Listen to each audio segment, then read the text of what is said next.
अस्सलाम वालेकुम। आज हम शुरू करेंगे जेनेटिक्स का हम करेंगे लिपनकोड चैप्टर नंबर 30 से।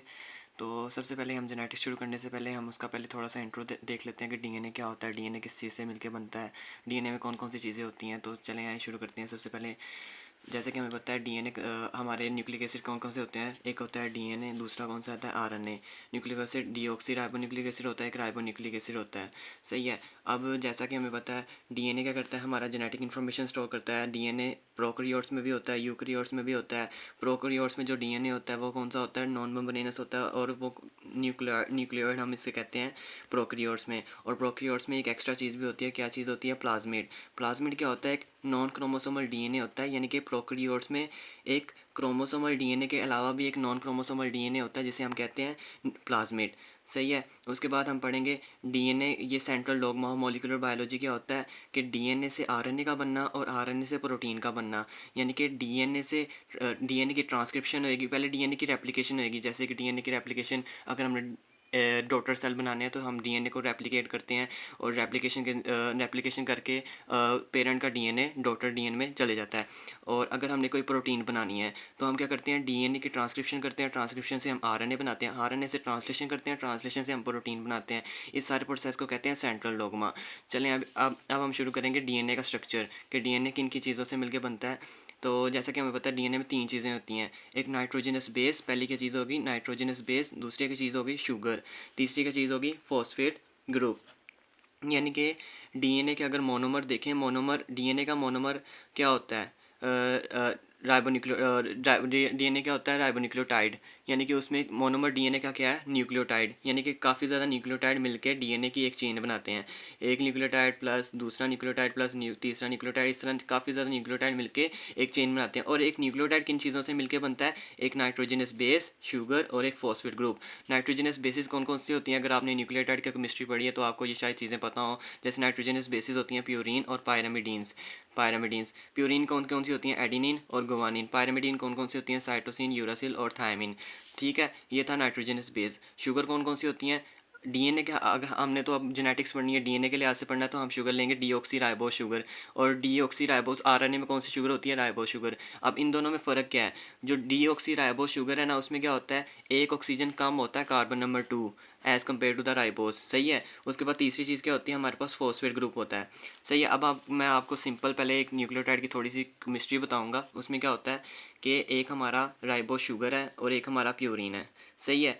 अब वो कहता है जो शुगर और नाइट्रोजनस बेस है ना, वो आपस में किस बॉन्ड के थ्रू अटैच है? Beta N glycosidic bond. सही है। और अब वो डिफरेंट है प्यूरिन और पायरामिडीन के लिहाज से, इनकी लोकेशन डिफरेंट है। जैसे प्यूरिन का N9 और राइबोस का C1।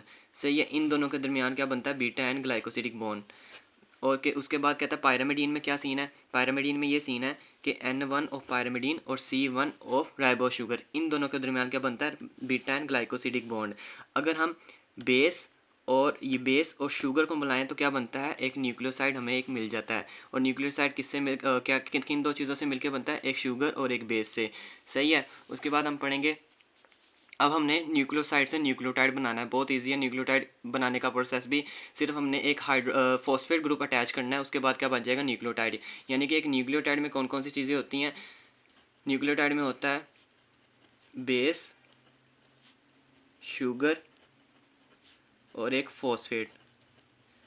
सही है। यानी कि हम एक फॉस्फेट को एक न्यूक्लियोसाइड में ऐड करते हैं तो क्या बन जाता है हमारे पास?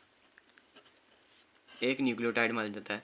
तो अब वो फॉस्फेट ऐड करने की लोकेशन है, किस किस जगह पे फॉस्फेट ग्रुप अटैच हो सकता है? एक 5 एंड पे और एक 3rd एंड पे ऑफ द राइबोस शुगर। यानी कि जो हाइड्रोक्सल ग्रुप है वो थ्रू एस्टेरिफिकेशन सॉरी जो फॉस्फेट ग्रुप है वो एस्टेरिफिकेशन के साथ 5th प्राइम और 3rd प्राइम पे अटैच हो सकता है। लेकिन मोस्ट कॉमनली वो 5th प्राइम पे अटैच होता है। इसलिए हम उसे कहते हैं जैसे ये अगर ये एक फॉस्फेट ग्रुप है, ये मैंने एक शुगर बनाई है, एक बेस बनाई है। अगर ये फॉस्फेट ग्रुप 5 प्राइम पे अटैच होएगा तो इसे कहेंगे डीऑक्सी थायमिडीन 5 मोनोफॉस्फेट। क्योंकि यहाँ पे थायमिडीन था तो इसलिए डीऑक्सी थायमिडीन 5 मोनोफॉस्फेट बन जाएगा। सही है। अगर एक फॉस्फेट अटैच है तो मोनोफॉस्फेट, अगर 2 फॉस्फेट तो डाई, अगर 3 है तो ट्राई। सही है। तो कहता है इस लिहाज से हम देखा जाए, यानी कि ये एक पूरा क्या बनाया है मैंने ऊपर? एक न्यूक्लियोटाइड बनाया है। सही है। तो डीएनए काफ़ी ज़्यादा न्यूक्लियोटाइड से मिलकर बनता है।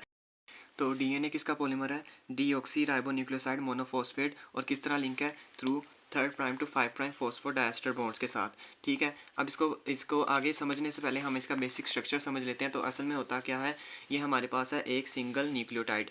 सही है, सिंगल न्यूक्लियोटाइड मैंने आपको बताया न्यूक्लियोटाइड में क्या कौन कौन सी चीज़ें होंगी, एक फॉस्फेट ग्रुप होएगा, एक शुगर होएगी और एक बेस होएगी। सही है, अब एक न्यूक्लियोटाइड दूसरे न्यूक्लियोटाइड के साथ किस तरह अटैच है, through 3 to 5 prime phosphodiester bond. ठीक है, अब ये वाला न्यूक्लियोटाइड अगले न्यूक्लियोटाइड के किस तरह अटैच है, through 3 to 5 prime phosphodiester bond. इस तरह काफ़ी ज़्यादा न्यूक्लियोटाइड अटैच होते जाएंगे और डीएनए की एक चेन बन जाएगी। सही है, तो अब हम पढ़ते हैं, ये मैंने क्या लिखा था, मैंने कहा था एक फॉस्फोडाइएस्टर बॉन्ड।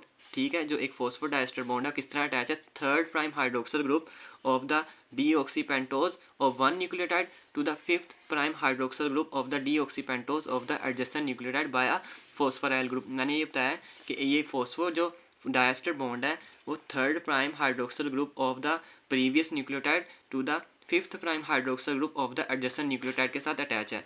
सही है, उसके बाद मैंने बताया कि हमारे पास अब डीएनए की अगर एक चेन बन भी गई है तो हमारे पास एक 5 प्राइम एंड होएगा और एक कौन सा एंड होएगा, हमारे पास एक 3rd प्राइम एंड होएगा। सही है, 5 प्राइम एंड पे हमारे पास क्या आएगा, एक फॉस्फेट ग्रुप ऐसे ही फ्री होएगा, फ्री फॉस्फेट ग्रुप, और 3rd प्राइम एंड पे हमारे पास क्या आएगा, एक फ्री हाइड्रोक्सिल ग्रुप होगा। सही है, उसके बाद वो कहता है बेसिस, कहता है अब बेसिस को भी लिखने का एक तरीका है। कहता है बेसिस जो हम लिखते हैं ना डीएनए में, हमेशा वो लिखते हैं through from 5 prime end to the 3 prime and.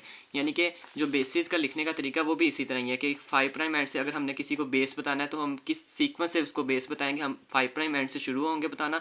जैसे इधर बेसिस थी थायमीन, एडिनिन, साइटोसिन और गोवानिन। सही है, तो हम उसको बेसिस किस तरह बताएंगे, हम कहेंगे 5 प्राइम एंड से हम कहेंगे थायमीन, एडिनिन, साइटोसिन और गोवानिन। हम बस ये बोलेंगे थायमीन, एडिनिन, साइटोसिन, गोवानिन और वो खुद ही समझ जाएगा ये बंदा हमें 5 प्राइम एंड से 3rd प्राइम एंड तक ये सीक्वेंस इस सीक्वेंस से बता रहा है। कहता है ये जो अभी फॉस्फोडाइएस्टर बॉन्ड है, कहता है ये फॉस्फोडाइएस्टर लिंकेज है, इसको हम तोड़ सकते हैं थ्रू न्यूक्लिएजेस। कहता है ये ग्रुप ऑफ एंजाइम्स हैं, ये क्या करते हैं, ये फॉस्फोडाइएस्टर लिंकेजेस को तोड़ देते हैं। अब ये दो किस्म के होते हैं, अगर डीएनए को तोड़ना है तो कौन से होंगे, डीऑक्सी राइबोन्यूक्लिक एसिड, अगर आरएनए को तोड़ना है तो कौन से होंगे, राइबोन्यूक्लिक एसिड्स। सही है, अब हम पढ़ेंगे फर्दर।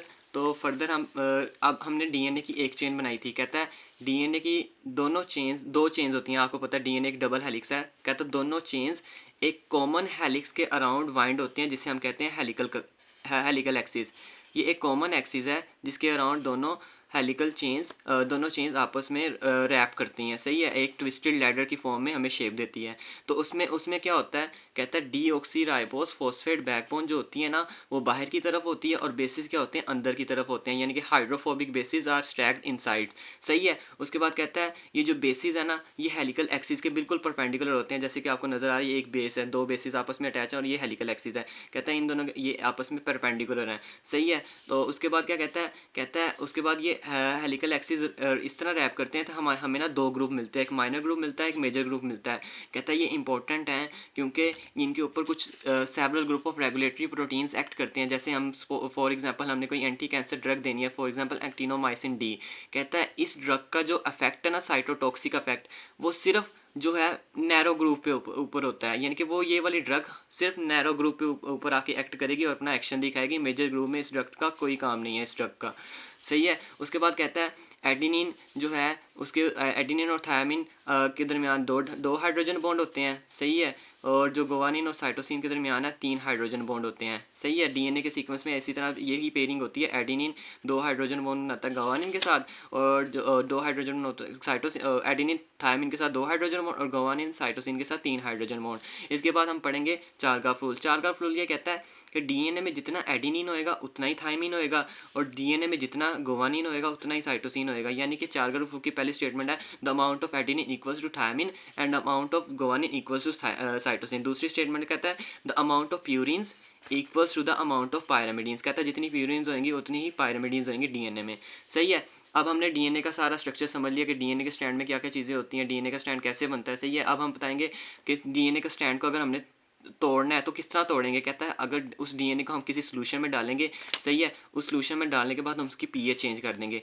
पीएच चेंज करने से बाद उसके हाइड्रोजन बॉन्ड टूट जाएंगे, या तो हम उसको हीट करेंगे। दो चीज़ें हैं, एक तो पीएच चेंज कर दें या तो हीट दे दें, सही है। इन दोनों केसेस में कौन से बॉन्ड टूटेंगे, ये जो बेसिस के दरमियान बॉन्ड्स हैं यानी कि हाइड्रोजन बॉन्ड्स, सही है। कहता है इन दोनों केसेस में सिर्फ हाइड्रोजन बॉन्ड्स टूटेंगे। जो फॉस्फोडाइएस्टर बॉन्ड था ना, जो इसकी बैकबोन में था फॉस्फोडाइएस्टर बॉन्ड, सही है, ये वाला, कहता है इस पे कोई इफेक्ट नहीं होएगा हीट का या फिर पीएच चेंज करने का, सही है। उसके बाद कहता है when DNA is heated the temperature at which the half of the helical structure is lost is called melting temperature. कहता है डीएनए को हीट करने से जब उसका आधा स्ट्रक्चर हेलिकल स्ट्रक्चर लॉस्ट हो जाए, उससे उस टेम्परेचर को हम कहते हैं मेल्टिंग टेम्परेचर। फॉर एग्जांपल ये डीएनए का डबल हेलिक्स है, सही है। तो कहता है मेल्टिंग टेम्परेचर क्या होएगा कि इसका आधा हेलिकल स्ट्रक्चर लॉस्ट हो जाए, सही है। ये जैसे मैंने इसको फॉर एग्जांपल मैंने इसको हीट किया था, तो इसमें क्या हुआ, इसका आधा हेलिकल स्ट्रक्चर ये देखें, ये क्या हो गया, लॉस्ट हो गया हमारे पास। तो इस कहता है इस टेम्परेचर को कहते हैं मेल्टिंग टेम्परेचर। कहता है अगर कंप्लीट लॉस हो जाए हेलिकल स्ट्रक्चर का तो उसे हम कहते हैं डीनेचुरेशन। कहता है कुछ एप्रोप्रिएट कंडीशंस में हम क्या करते हैं, डीएनए के स्ट्रैंड्स को दोबारा रिफॉर्म कर लेते हैं और उस प्रोसेस को कहते हैं रीअनेलिंग, सही है। ये हमने कुछ चीज़ें भी पढ़ ली। उसके बाद है 3 स्ट्रक्चर फॉर्म्स होती हैं डीएनए की। बीटा फॉर्म होती है, एक अल्फ़ा फॉर्म होती है और एक जेड फॉर्म होती है, सही है। अब इनका हम सिर्फ एक ओवरव्यू डिफरेंस चेक करेंगे, इनमें तीनों में क्या क्या बेसिक डिफरेंस होता है। जो बीटा फॉर्म होती है वो क्या होती है, राइट हैंडेड हेलिक्स होती है। जो अल्फ़ा फॉर्म होती है वो भी राइट हैंडेड हेलिक्स होती है। अक्सर में ना जो अल्फ़ा फॉर्म होती है ना, वो बनती बीटा फॉर्म से ही है। मतलब कि अगर हम बीटा फॉर्म की डिहाइड्रेशन करेंगे तो हमारे पास क्या आ जाएगी, अल्फ़ा फॉर्म बन जाएगी। जैसे कहता है produced by moderate dehydration of beta form, सही है। और जो जी फॉर्म है वो किससे बनती है, वो कौन सा हेलिक्स होता है, वो लेफ्ट हैंडेड हेलिक्स होता है, सही है। अब बीटा फॉर्म कहता है कि उसमें 10 बेस पेयर पर टर्न होते हैं, जो अल्फा फॉर्म होता है उसमें 11 बेस पेयर पर टर्न होते हैं, जो जी फॉर्म होते हैं उसमें 12 बेस पेयर पर टर्न होते हैं, सही है। कहता है जो बीटा फॉर्म है उसमें each turn of helix is 0.34 nanometre, और जो अल्फा फॉर्म है उसमें each turn of helix is 0.29 nanometre, और जो जी फॉर्म है उसमें कहता है each turn of helix is 0.37 nanometre, सही है। बीटा फॉर्म की एग्जांपल है chromosomal DNA is primarily beta DNA. Alpha form की होती है डीएनए आरएनए हाइब्रिड्स और आरएनए आरएनए हाइब्रिड्स, सही है। जो जी फॉर्म है वो कहता है जिगजैग पैटर्न शो करती है। कहता है ये नेचुरल अकरिंग डीएनए में होती है, और कौन से रीजन में होती है, जहाँ पे अल्टरनेट प्यूरिंग और पायरामिडीन्स का सीक्वेंस मौजूद हो, सही है। उसके बाद एक बेसिक जो मैंने पहले भी डिस्कस कर दिया कि यूकैरियोट्स में क्या होता है और प्रोकैरियोट्स में क्या होता है। यूकैरियोट्स में मैंने जैसे पहले बताया था डबल स्ट्रैंडेड डीएनए होता है, सही है। लेकिन ये आगे थोड़ा सा एडिशनल बता रहा, कहता है वो डबल स्ट्रैंडेड डीएनए एक मिक्सचर ऑफ प्रोटीन के साथ रैप करता है, हिस्टोन प्रोटीन जिसे हम कहते हैं, और हमें एक स्पेशल स्ट्रक्चर देता है क्रोमाटिन का, सही है। उसके बाद कहता है एनिमल्स में माइटोकॉन्ड्रिया में भी डीएनए होता है, और प्लांट्स में क्या होता है, क्लोरोप्लास्ट में भी डीएनए होता है हमारे पास प्लांट्स में, सही है। अब इन दोनों में क्या होता है, डबल स्ट्रैंडेड डीएनए होता है। उसके बाद कहता है प्रोकैरियोट्स में क्या डिफरेंस है। प्रोकैरियोट्स में single circular double stranded DNA molecule होता है, सही है। कहता है प्रोकैरियोट के क्रोमोसोम एक नॉन हिस्टोन प्रोटीन्स के साथ कंबाइन करते हैं और एक हमें कम्पैक्ट डीएनए देते हैं जिसे हम कहते हैं न्यूक्लियोइड, सही है। जैसा कि मैंने पहले भी बताया प्रोकैरियोट्स में एक एक्स्ट्रा क्रोमोसोमल डीएनए होता है जिसे हम प्लाज्मिड कहते हैं। प्लाज्मिड इंपॉर्टेंट है जेनेटिकली क्योंकि ये हम एज अ वेक्टर यूज़ करते हैं इन रिकम्बिनेंट डीएनए टेक्नोलॉजी, ओके।